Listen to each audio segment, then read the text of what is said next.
तो हेलो मेरे प्यारे भाई लोगों, आप सभी का मेरे यूट्यूब चैनल पर एक बार फिर से स्वागत है। जो मेरे यूट्यूब पे पुराने हैं उनके लिए फिर से स्वागत है, और जो नए आए हैं उनके लिए दिल से हृदय से स्वागत है। भाई सभी के लिए दिल से स्वागत है। और अपन ने जो है कॉम्प्लेक्स नंबर की थ्योरी वाला पोर्शन कंप्लीट कर लिया था। आई होप आप उस थ्योरी को पढ़ के नोट्स नोट करके आप उससे ना जो है बुक से क्वेश्चन सोल्व करें। ठीक है मेरे भाई। अब आज के टॉपिक में मैं लेके आया हूँ समुच्चय, सेट थ्योरी। ठीक है, समुच्चय सिद्धांत। तो मेरे भाई समुच्चय की परिभाषा क्या होती है? अपने सुपरिभाषित वस्तुओं के संग्रह। जैसे कोई वस्तुएं हैं, जैसे अंग्रेजी वर्णमाला के अक्षरों का समूह और पूर्ण वर्ग संख्याओं का समूह, जैसे ऐसे वगैरह। ठीक है, तो सुपरिभाषित वस्तुओं के संग्रह को अपन क्या कहते हैं? समुच्चय। एग्जाम्पल हो जाएगा अंग्रेजी भाषा के स्वरों का समूह। स्वर तो 5 ही है, फिक्स है, मतलब स्वर 5 ही है, वो एक समूह हो जाएगा उनका। ए ई आई ओ यू इनका समूह हो गया। पूर्ण वर्ग संख्याओं का संग्रह। और कक्षा में बुद्धिमान छात्र है ना, उनका संग्रह कभी समुच्चय नहीं होता है। क्यों? क्योंकि बुद्धिमान भाई कोई भी हो सकता है, कोई फिक्स थोड़ी है कि ये कि बच्चा बुद्धिमान है, ये 2 बच्चे बुद्धिमान है। बुद्धिमान कोई भी हो सकता है भाई। हर हर बच्चा अलग अलग चीज़ में बुद्धिमान होता है। अब समुच्चय को ना अपन 2 विधियों से लिख सकते हैं। पहला है समुच्चय निर्माण विधि। इसको अपन ऐसे लिख सकते हैं, A is equals to X. X जो है मेरे भाई यहाँ पे क्या है? Less than equals to 5। और एक्स जो है बिलोंग्स टू नेचुरल नंबर है। और अगला पोर्शन देख लो, एक बी क्या है आपने? एक्स। एक्स क्या है? अंग्रेजी भाषा का एक स्वर है। ठीक है, अब इस समुच्चय निर्माण विधि में तो ऐसा लिखा जाता है। अब इसी को अपने को क्या करना है? रोस्टर विधि में लिखना है। रोस्टर विधि में इसको क्या लिखेंगे अपन? ए इजिकल्स टू एक्स वाले को इसको लिखेंगे ए इजिकल्स टू 1 2 3 4 5। 1 2 3 4 5 कैसे? 1 से 4 तक तो वो आ गया कि क्योंकि एक्स जो है 5 से छोटा है, और इक्वल्स टू 5 है तो वो 5 भी आ गया साथ में, और नेचुरल नंबर है इसलिए। ठीक है, इसलिए इसमें नेगेटिव संख्याएं नहीं आई। और अब चलते हैं बी। बी बराबर एक्स। एक्स क्या है यहाँ पे? अंग्रेजी भाषा का एक स्वर। मेरे भाई स्वर 5 है, तो पाँचों में से कोई आ सकता है, तो पाँचों आएंगे, ए ई आई ओ यू। अब अपन चलते हैं कुछ विशेष समुच्चय। विशेष समुच्चय में आता है मेरे भाई, पहला है रिक्त समुच्चय। तो रिक्त समुच्चय में क्या डेफिनेशन हो जाएगी कि वह समुच्चय जिसमें ना कोई भी अवयव उपस्थित ना हो, वो खाली रहता है। ठीक है, वो रिक्त समुच्चय कहलाता है। जैसे आपको एक एग्जांपल, और इसको ना फाइव से डिनोट करते हैं। फाइव है, ये खाली ब्रैकेट है ना, इससे। और एक एग्जांपल लेते हैं कि जैसे A equals to X, X square equals to -16, और एक्स बिलोंग्स टू एन। तो मेरे भाई ये रिक्त समुच्चय ऐसे होगा क्योंकि कोई किसी भी संख्या का अपन वर्ग करते हैं तो उस संख्या का वर्ग है ना कभी भी नेगेटिव नहीं आता है। ठीक है, नकारात्मक ऋणात्मक नहीं आता है, इसलिए ये रिक्त समुच्चय है। अगर एक्स स्क्वायर इजिकल्स टू 16 होता तो ये रिक्त समुच्चय नहीं होता। आई बात समझ मेरे भाई? अब चलते हैं अगले टाइप की ओर।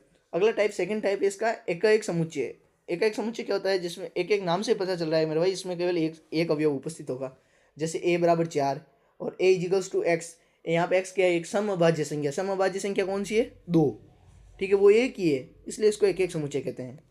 और अगला तीसरा टाइप है परिमित समुच्चय। परिमित समुच्चय मेरे भाई क्या होता है कि अवयवों की संख्या जिसमें निश्चित हो।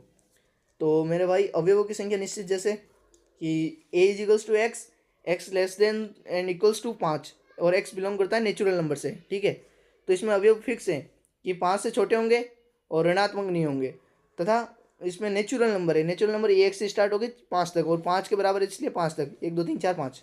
ठीक है, इसलिए ये परिमित समुच्चय है। और मेरे भाई क्या कहते हैं उसे, अगला टाइप आता है इसमें अपरिमित समुच्चय। ठीक है मेरे भाई, अपरिमित समुच्चय है कि अवयवों की संख्या जिसमें निश्चित ना हो। अवयवों की संख्या निश्चित ना हो, जैसे अपन एक एग्जांपल लेते हैं कि A equals to X. X क्या है? एक प्राकृत संख्या का वर्ग है। ठीक है, प्राकृत संख्या का वर्ग है, स्क्वायर है। तो प्राकृत संख्या अनंत है, तो उनके स्क्वायर भी अनंत होंगे, उनके वर्ग भी क्या होंगे मेरे भाई? अनंत। तो उस हिसाब से ये अपरिमित संख्या, इसमें अवयव की जो संख्या है, ये एलिमेंट्स, वो निश्चित नहीं है इनकी संख्या। ठीक है, अगला टाइप आता है समान समुच्चय। दो समुच्चय ऐसे हों जिनमें तथा ए तथा बी दो हैं वो समान होंगे, यदि उनका प्रत्येक अवयव समान हो। जैसे ए बराबर 1 2 3 है और बी बराबर 3 1 2 है, इनकी जो संख्या है ना वो हमेशा समान है।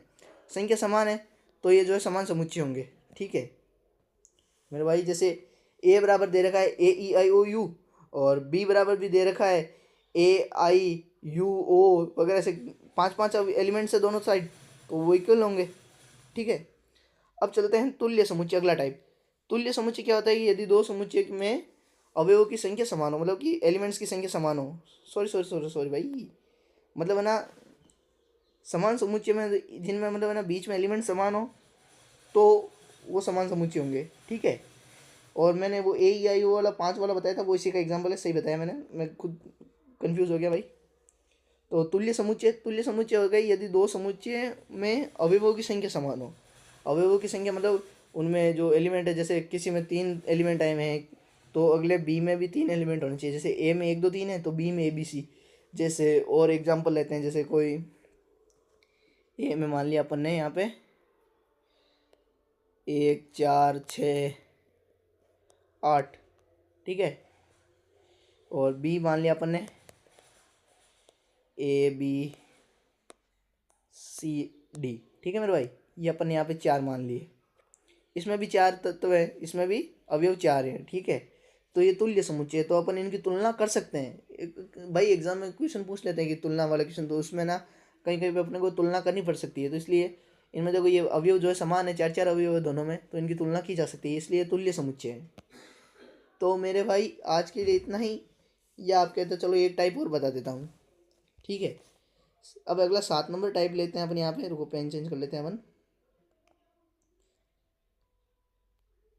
मेरे भाई। चलो 7 नंबर टाइप लेते हैं यहाँ पे। 7 नंबर है अपना उपसमुच्चय। चलो छोड़ो इसका, अपन उपसमुच्चय को अपन अगले पार्ट में करेंगे, ठीक है। तो भाई मिलते हैं अगले वीडियो में, आज के लिए इतना ही, धन्यवाद। चैनल पे नए हो सब्सक्राइब करें, वीडियो को ज़्यादा से ज़्यादा शेयर करें, लाइक करें, कमेंट करें। आपको वीडियो अच्छा लगा तो आगे अपने दोस्तों को और भेजें। ये देख लीजिए, आपको एक बार फिर से दिखा देता हूँ।